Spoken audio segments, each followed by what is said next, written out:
Hello and welcome to earnings call to walk us through what lies ahead for Infosys for the rest of the financial year and how things have moved for the company for the quarter gone by. The CEO and the CFO, they both join us, Rajiv and Shibulal. Gentlemen, great to have you back on ET now. Thank you for joining us.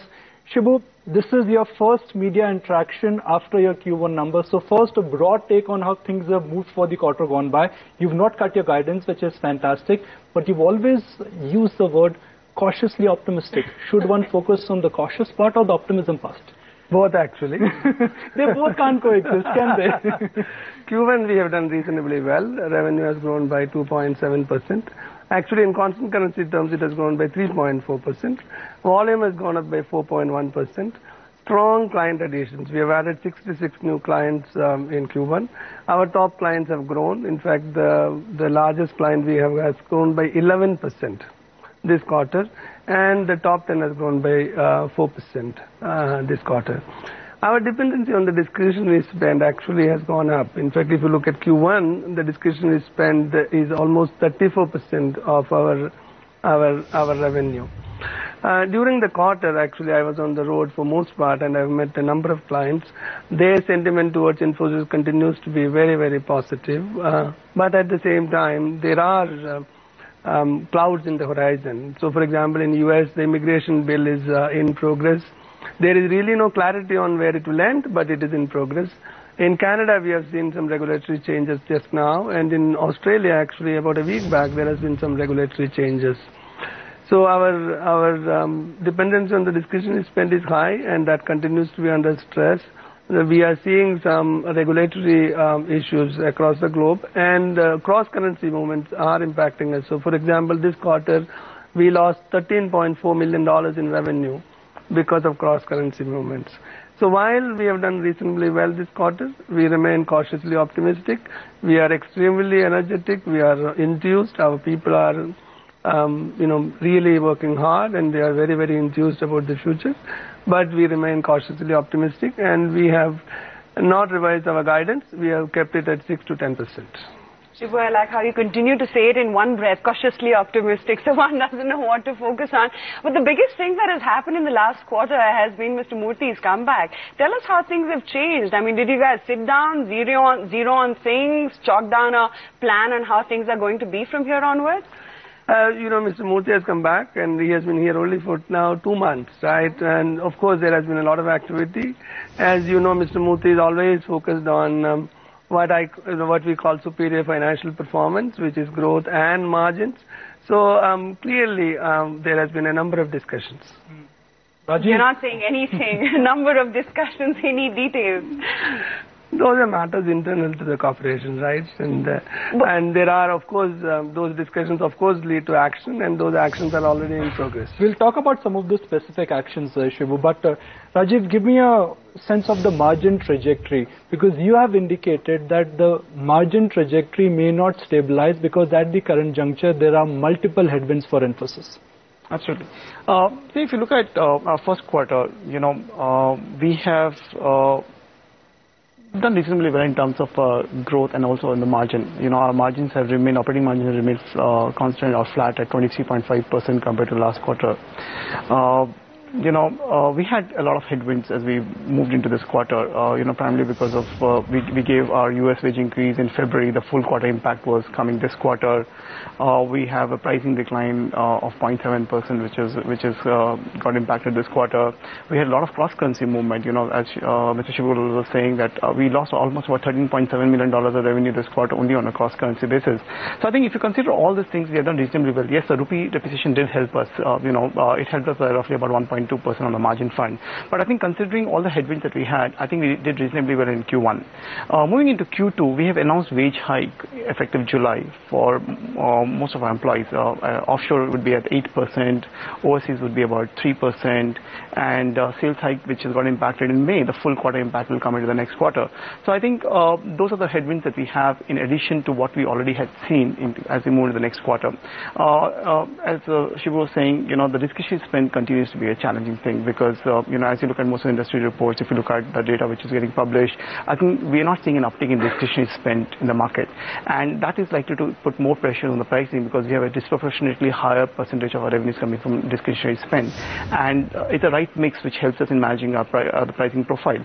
To some extent, I think those are the headwinds that we move in the next quarter. But I think, yes, as she was saying, we are very focused on delivering a high quality growth.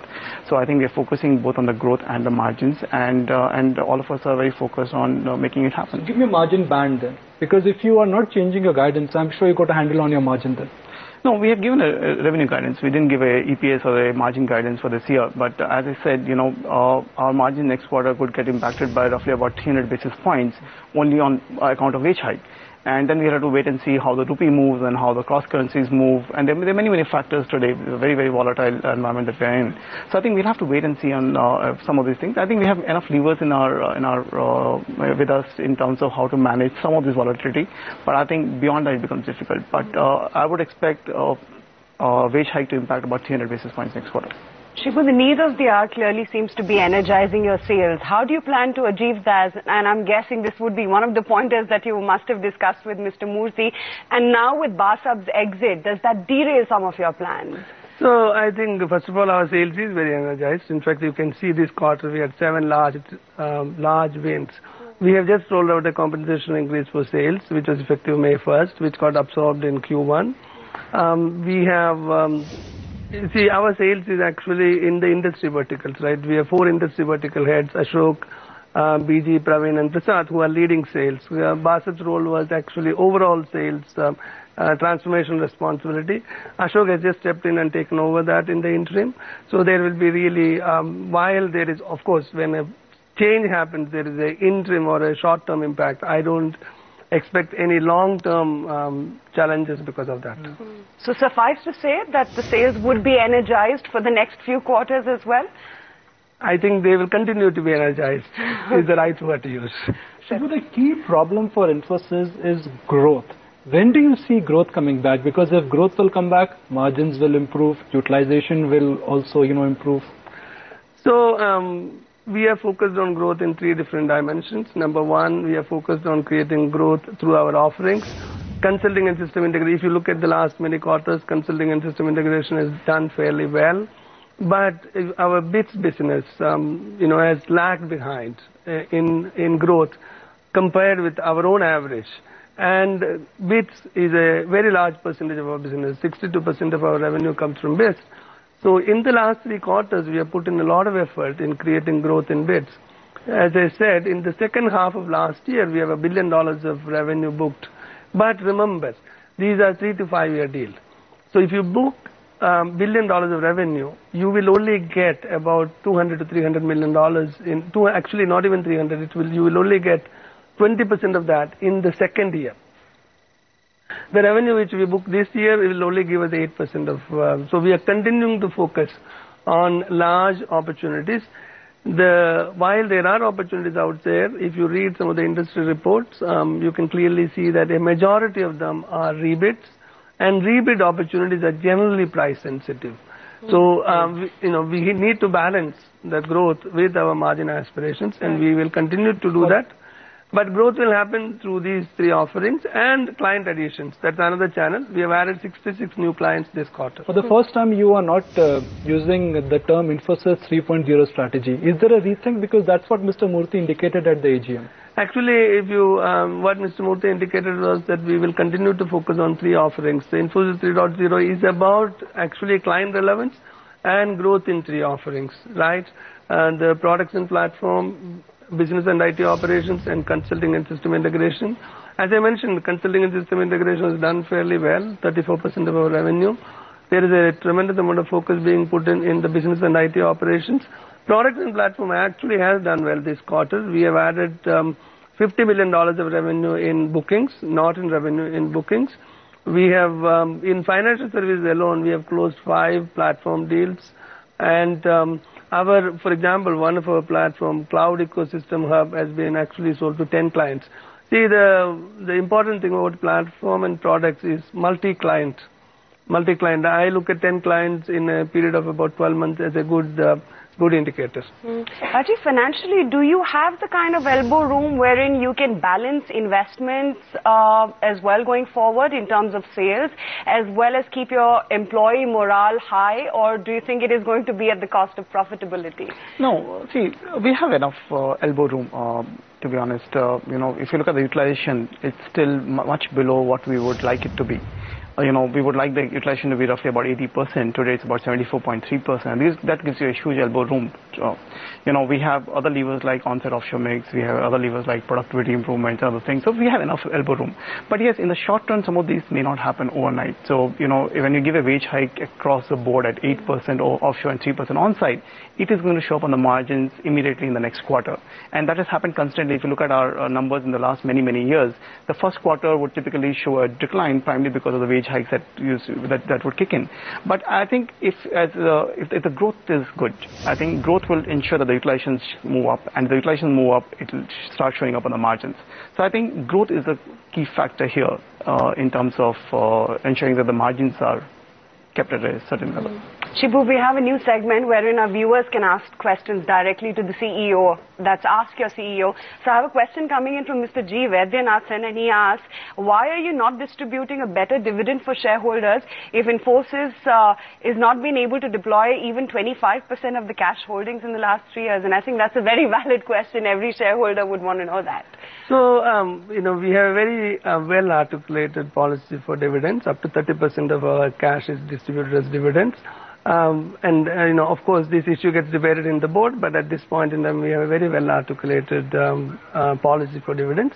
Cash is strategic to us. It allows us to make investments for our organization. It allows us to make investments for our people. It allows us to do acquisitions as and when required. So we did one actually about 2 quarters back. And it is also in the current environment where there are some regulatory challenges coming in, we have to make, first our priority has to be to make sure that our service delivery to our clients do not get interrupted, and that might need some investments going forward because of some of the challenges which are coming around. So how long would Mr. Vaidyanathan have to wait for a dividend then? 30% at this point in time. The policy is 30%. Rajiv, think about it. If you give out more cash, your return ratios will automatically improve, and I'm sure that is something markets are likely to cheer. So what is stopping you back? I know there is a policy in place, but the policy could change. Return ratios alone. So you don't look at the only return ratios when you're running a business. As Shibu was saying, if you look at the regulatory environment around the globe, it's very, very challenging, right? And you may have to make certain large investments because you have to ensure that the business doesn't get impacted and our delivery commitments to the clients are met on time. Also, if you look at it, the way we look at it is only $4 billion of cash. If you look at it in rupee terms, it's actually come down. In dollar terms, it's actually come down. So the fact is that, we have to look at, if we, as Mr. Murthy also said, that in the short term, we have to focus on bids. In the long term, we have to move towards more automation, more products, more transformation deals, and that would require certain amount of investment, that would require certain amount of capability being bought over. So I think considering all the factors that we have seen, we believe that our dividend policy of 30%, up to 30% is the right policy, and at this point of time, there is no reason to really relook at it or change it. Rajiv, how many more quarters before you up the lower end of your guidance? I don't know. It's a very difficult question to answer, but I think we'll have to wait and see. I think we have to see a couple of quarters of consistent performance. If you look at the last couple of quarters, I think it has been one good quarter followed by one bad quarter followed by another good quarter. I think we have to see a couple of quarters of good performance, and that gives you the confidence to really go and take a view on the numbers and up the numbers. So 2 more quarters, then you could change your guidance. We need to see a secular I think 2 more quarters will be in the 4th quarter, so you will automatically know what our numbers are. Shivu, what's the last message to the shareholders really? Worst over, good times ahead, or fasten your seatbelts because it's going to be a volatile and rocky ride? So, as I said, we have done reasonably well in Q1, and we remain cautiously optimistic. You have to pick an answer out of the 2 options that I gave you. Cautiously optimistic. Come on, you've got to throw me a hint. Okay, final question. Is the US immigration bill giving you sleepless nights?